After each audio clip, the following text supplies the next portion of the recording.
Bonjour, j'ai donc décidé de faire une deuxième vidéo par rapport à QGIS. Cette deuxième vidéo va être consacrée à l'atlas automatique de cartes. Comment générer en fait des cartes automatiques avec QGIS? C'est très très simple. Donc, je vais vous montrer une petite démo de base en fait, qui va montrer les principaux paramètres et les principaux outils pour générer rapidement. En fait, là, ça sera 20 cartes. 20 cartes en quelques minutes. Voilà, par rapport à la démo, je travaille toujours sur la 2.8, mais il faut savoir qu'il y a la 2.10 qui est sortie il y a quelques semaines, avec pas mal de nouveautés, donc je vous invite à regarder. Donc, par rapport à la démo, par rapport au fond, j'ai choisi de prendre un fond Google Satellite que j'ai chargé avec le plugin qui s'appelle Open Layers Plugin. Comme vous voyez, c'est centré sur Paris. Par rapport notre couche qui sera utilisée pour l'Atlas, c'est celle-ci, c'est la couche donc, des arrondissements parisiens. Et enfin, donc voilà, donc là c'est la couche des arbres remarquables. Il y en a 98 sur Paris. Ces données viennent en fait donc sont des données open data qui ont été créées par la mairie de Paris. Donc le but simplement là, ça va être de générer une carte par arrondissement, une carte représentant les arbres remarquables. Donc voilà, je vais vous montrer un petit peu ce qu'il est possible de faire en termes d'atlas avec QGIS. On va rester vraiment sur les fonctionnalités de base, on ne va pas rentrer dans les détails. Donc, ce qu'on va faire, en fait, tout se passe par rapport à la génération d'atlas via le composeur d'impression. Moi, j'en ai déjà créé un en fait. J'ai déjà créé un gabarit si vous voulez. Donc voilà. Pour lequel j'ai affiché donc un objet carte. Voilà. Une flèche nord, une barre d'échelle et un titre. On reviendra tout à l'heure un peu comment j'ai fait pour le titre. Donc voilà. Donc on va tout de suite s'intéresser aux options de génération d'atlas. Donc tout se passe dans la partie droite. On voit qu'il y a 3 onglets, dont un qui nous intéresse particulièrement, la génération d'atlas. Donc on coche. Il faut cocher bien sûr cet item. Et tout de suite on voit voilà, la principale donnée, c'est de savoir quelle couche de couverture, quelle sera la couche qui sera utilisée pour le calcul pour l'atlas en fait. Donc là on a opté pour, dans l'exemple, pour la couche polygonale des arrondissements, mais on aurait très bien pu opter aussi pour mettre en entrée la couche ponctuelle des arbres, si on aurait voulu faire une carte par arbre. Dans ce cas-là, on aurait généré 98 cartes. C'est quelque chose de tout à fait envisageable. Très, très rapidement, il aurait généré les 98 cartes. Donc là, dans notre exemple, on va donc prendre les arrondissements. On peut, vous voyez, même cacher la couche de couverture. On peut faire un filtre. Si on veut générer, par exemple, si on aurait voulu générer que sur 5 arrondissements, on peut rédiger des petites expressions qui nous permettent vraiment de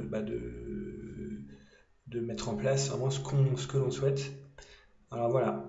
Donc là, je vais vous montrer que, voilà, maintenant on est dans la partie sortie. En sortie, quel sera le nom qui sera donné à la carte générée. Donc vous pouvez voir, en fait, moi voilà, quand on appuie sur le E qui signifie expression, j'ai rentré donc déjà quelque chose. Donc vous voyez, j'ai rentré déjà une première chaîne de caractères qui s'appelle donc arbre remarquable. On remarque qu'elle est en simple cote. Elle est comprise par 2 simples cotes. Donc c'est arbre remarquable. Et donc j'ai trouvé que c'était bien après d'ajouter à cette première chaîne de caractères une seconde qui renseignerait sur l'arrondissement du code postal, l'arrondissement de Paris. Il faut donc savoir, en fait, voilà et ça, on voit qu'ils sont en double cote. ça veut dire que ça réfère à un champ de la table. On clique ici et en effet, on voit bien qu'il y a cet arrondissement. Il y a un champ en fait dans la table arrondissement qui renseigne sur le code postal. Donc en fait, pour vous montrer, je vais refaire la manip. Tout simplement, on double-clique et voilà, ça apparaît. Et là, on voit le résultat ici, arbre remarquable et le code postal qui est affiché. C'est ce qu'on. Et voilà. Et ça, dernière chose, c'est ça. Ça s'appelle une concaténation de chaînes de caractères. En fait, ça permet de concaténer les deux chaînes de caractères, de les merger, de les fusionner en fait. On les concatène. Donc voilà. Tout simplement en quelques minutes, comment paramétrer un titre du nom de fichier qui est cohérent et qui permettra de bien distinguer chaque sortie de fichier. Voilà, tout simplement. On met OK. On peut faire un tri éventuellement. Donc là, j'ai décidé de trier sur l'arrondissement vu que c'est un champ sur lequel il y a un ordre bien établi. Un ordre. Voilà.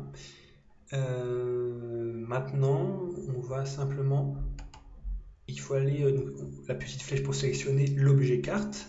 On clique ici. On va aller dans la propriété de l'objet qui est sélectionné. On voit que c'est carte 0, donc ça nous va. On va aller dans cette partie-là.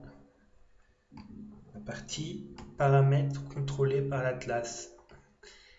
Et déjà, en fait, là, j'ai tout préparé. Il faut cocher là. Et là, dans notre cas précis, j'ai décidé de faire une marge autour des entités qui sont calculées de 30%. Alors, voilà, on aurait pu générer un atlas à échelle fixe également. C'est quelque chose de tout à fait possible. Mais là, j'ai décidé de mettre une marge de 30% qui permet qui sera visuellement, je pense qu'il sera le meilleur. Alors, voilà, tout simplement, vous voyez, il n'y a pas grand chose à entrer, il n'y a pas grand chose à paramétrer là, quand on veut lancer un atlas basique dans QGIS. Alors maintenant, je vous propose juste de, par rapport au titre en fait, c'est exactement en fait la même logique que le nom de fichier de sortie. Hein. Je l'ai déjà marqué, voilà. En fait, ça se renseigne toujours dans cette interface, ici. Ça se renseigne toujours dans cette interface. Ici, là, qu'on renseigne, comme tout à l'heure, j'ai fait exactement la même chose que j'ai fait pour le nom de fichier de sortie, hormis la seule chose, hormis de prendre donc moi j'ai mis une première chaîne de caractères, Paris, les arbres remarquables du, une concaténation de chaînes de caractères, et ma deuxième chaîne de caractères qui correspond en double cote, qui correspond à un champ, et cette fois le champ n'est plus le code postal, mais le libellé de l'arrondissement. On verra tout à l'heure ce que ça donne en sortie lors de l'aperçu de l'atlas, on verra. Donc voilà, là vous voyez tout simplement, on peut déjà faire un aperçu de l'atlas. Donc c'est important de faire un aperçu avant de générer l'atlas pour bien s'assurer que ça nous convienne. Ça n'a rien de générer 100 cartes si on voit tout de suite qu'il y a un truc qui ne va pas. Voilà, donc on va aller dans aperçu de l'atlas.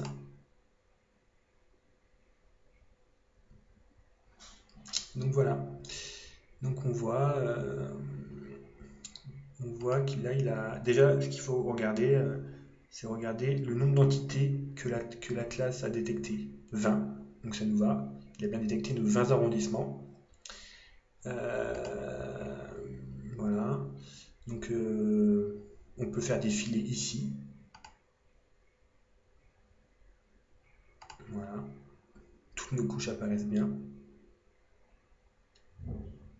On peut aussi noter ici que la barre d'échelle évolue pour chaque carte, vu qu'on a généré un atlas en échelle variable. Donc il est tout à fait logique que la barre d'échelle également, elle, évolue. Voilà, le fait d'avoir mis 30% autour de l'entité, ça permet de voir un peu l'environnement proche de l'arrondissement. Sinon, ça aurait été vraiment trop centré, trop zoomé, on n'aurait pas vu l'environnement proche. Voilà. Et on voit bien, dernière chose, on remarque bien, quand on fait défiler, que ici, bah, le libellé de l'arrondissement évolue également. Voilà. Donc ça, voilà. Bah, tout est bon, vous voyez, il n'y a pas de... Donc c'est un peu lent. Ouais, bah tiens, intéressant. Faut pas oublier que je charge une couche WMS. Donc en fait, la performance là, graphique, ça dépend directement de la connexion. Moi, je fais ça depuis la Corse. Ma connexion, elle est horrible. Donc voilà, depuis chez moi, là, j'ai une mauvaise connexion. Donc voilà. Mais en temps normal, une connexion basique qui est stable, il n'y a pas de souci. La mienne, elle n'est pas stable, elle est horrible. Donc voilà.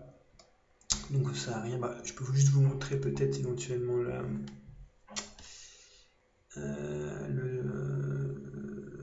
Voilà, donc là, voilà.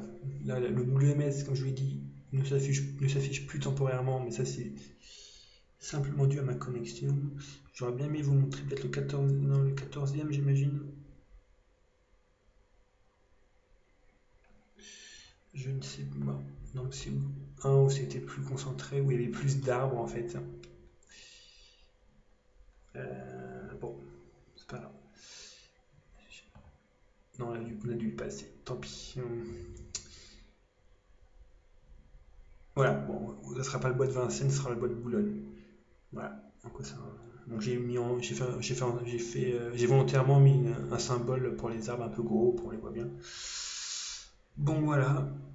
Donc maintenant, je vous propose, vu qu'on a vu maintenant ouais, donc, dernière chose. Donc on voit que c'est pas mal, enfin c'est basique, c'est pas mal, enfin il y a ce qu'on veut quoi. Mais par contre, il y a quelque chose qu'on pourrait améliorer, que je vais vous montrer comment faire. Ce qui aurait été bien, c'est que de mettre en avant, de mettre en évidence l'entité, donc là par exemple c'est le 15e arrondissement, de mettre un symbole spécifique pour l'entité calculée, pour le faire un peu, voilà, pour le faire ressortir par rapport aux autres arrondissements. Donc ça c'est quelque chose que je vais vous montrer. Il y a deux méthodes en fait. Il y en a une que je vais vous montrer qui est simple, on va passer par une petite expression. Il y a une seconde que j'évoquerai plus tard, mais qu'on va pas montrer. Donc voilà. Le but maintenant, ça va être de paramétrer un symbole pour l'entité calculée. Je vais vous montrer comment faire. Donc on va quitter pour l'instant l'aperçu. Voilà. Nous allons aller dans voilà, donc au niveau de l'arrondissement, on peut faire un clic droit propriété si vous voulez, on va faire ça comme ça. On voit voilà, tout de suite voilà, au niveau, voilà, moi j'ai déjà mis là-dessus. Il faut aller sur l'ensemble de règles. On va définir une règle. Là c'est une règle de style. On est dans la rubrique style. Voilà, donc on va définir déjà quel symbole aura l'entité calculée. On va dire que ce fameux symbole rouge comme ça sera le style pour l'entité calculée. Donc simplement, il faut aller là. Donc, propriété de la règle, 3 points de suspension. On va taper une petite expression. $id égale, et le reste de l'expression, on peut le retrouver simplement en allant dans le sous-menu enregistrement et taper non, excusez-moi, ça peut être là. Voilà, c'est dans Atlas, excusez-moi. Atlas Feature ID. Voilà. Hop. On fait ça, c'est bon. Voilà. Ce qui veut dire maintenant qu'on a bien affecté ce style à l'entité qui sera calculée. Et ce qu'on peut faire en fait rapidement, je vais vous montrer comment faire. Rajouter une règle ici, on fait ajouter une règle. On va mettre un style en fait pour toutes les autres entités qui elles ne seront pas calculées. Donc on va mettre un style neutre, je vous propose de mettre un style sans. Voilà, on va faire un truc très simple. On va mettre voilà, comme ça, une bordure fine, on va mettre 0,5. Voilà. Voilà. Donc là, no filter. Donc il n'y a pas de filtre, hein, c'est le reste des entités. On va mettre OK. Hop. Voilà. Et voilà. Donc c'est juste pour l'exemple, hein. Chacun bien sûr met le style qu'il souhaite. Donc voilà, on va retourner, on va voir si notre expression a bien été prise en compte. Donc on va retourner dans notre aperçu. Et voilà, on voit, même si c'est bon, c'est pas top encore, hein, j'aurais dû prendre un style encore meilleur, enfin mais un style plus parlant, et on voit en tout cas que notre expression a bien été prise en compte. Vous voyez, il a bien mis en avant l'entité calculée à chaque fois. On n'a pas un petit stylo orange, tout en gardant le, le squelette des autres arrondissements. Ouais, c'est un truc qui peut paraître vraiment enfin, un gadget, mais ça peut quand même, quand on paramètre quelque chose quand il y a beaucoup de cartes générées, c'est un truc qui est toujours appréciable de bien mettre en avant l'entité, voilà, c'est quelque chose qu'il faut savoir, je pense. Et voilà, et donc pour moi c'est fini, je pense, hein. Bah non, je suis bête. Maintenant il faut quand même le générer. Il faut le générer. On va générer la classe, donc pour vous montrer comment on fait pour le générer, c'est très simple. Et dernière chose, pour finir cette partie un peu de style, on va voir ça maintenant tout de suite, c'est une seconde solution pour mettre en avant l'entité calculée. Voilà, c'est passer par un plugin développé par Oslandia de masques. Il faut savoir que depuis quelques temps, dans le QGIS, il est possible de faire des masques, et Oslandia a mis en place donc un outil de masque dédié à l'Atlas. Donc un outil de masque qu'on peut généraliser pour la classe. Donc ça rend ça environ, vous voyez, vraiment des masques, mais graphiquement c'est puissant. Beaucoup plus puissant que ce que je viens de faire à l'instant avec une petite expression basique. Et il y a même une petite démo qui montre comment faire. Donc c'est sur le site de Oslandia qu'on peut retrouver ça. Voilà, je ferme la parenthèse par rapport aux masques dans les atlas. On va maintenant, on est prêt pour générer notre atlas. Donc voilà, donc on va dans Atlas, exporter l'atlas en tant qu'image. Alors, donc moi j'ai défini un chemin déjà, Atlas Export. Voilà. Et on ouvre un petit navigateur pour voir ce qui se passe lorsqu'on génère l'atlas. Voilà. Hop, on choisit. Voilà. Donc en fait là, on voit qu'il fabrique les cartes, fabrication de cartes. 5%, voilà. Et là, on peut remarquer maintenant à quoi sert ce qu'on a défini tout à l'heure par rapport au nom de fichier de sortie. Il va générer, voilà, il génère en fait un titre, arbre remarquable, underscore, le code postal. Donc voilà. Alors, ma station est lente et la connexion est mauvaise. Voilà, donc c'est un peu lent. Mais c'est en temps normal, là, vu qu'il y a peu de couches, normalement QGIS devrait faire ça en une dizaine de secondes. Franchement, avec une station de travail classique, mais maintenant il met ça en 30 secondes, c'est fini. Ça doit être vraiment très rapide. Donc voilà, j'ai fait un petit break dans la vidéo. Voilà, j'ai fait une petite pause et on voit que là il a terminé. Donc il a pris 3 minutes là, environ. Ce qui est assez important. Normalement il devrait être bien plus rapide. Il a pris 3 minutes pour générer les 24. Voilà, on va voir maintenant comment est le rendu. Alors il n'est pas impossible qu'on ait quelques couvertures WMS non intégrales, encore une fois dû à la connexion, mais on verra. On nous voit.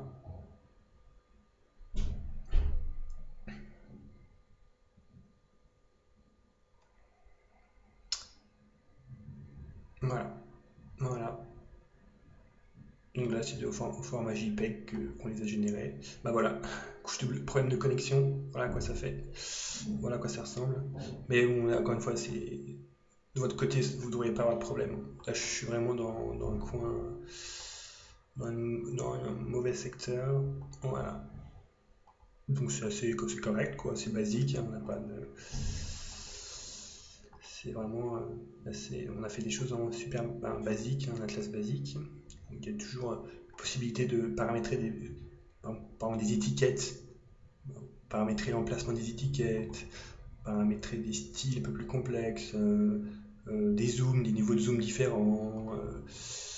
Il y a vraiment voilà, des petites choses, même la barre d'échelle qu'on veut, si on veut qu'elle soit plutôt à gauche, si on veut qu'elle soit plus grande, enfin donc on peut toujours approfondir des choses. Donc voilà. Bon bah écoutez, c'est fini pour moi. J'espère que cette vidéo vous sera utile. Voilà. Bah, si vous avez des questions, n'hésitez pas. Bah, je vous remercie. À la prochaine. Salut.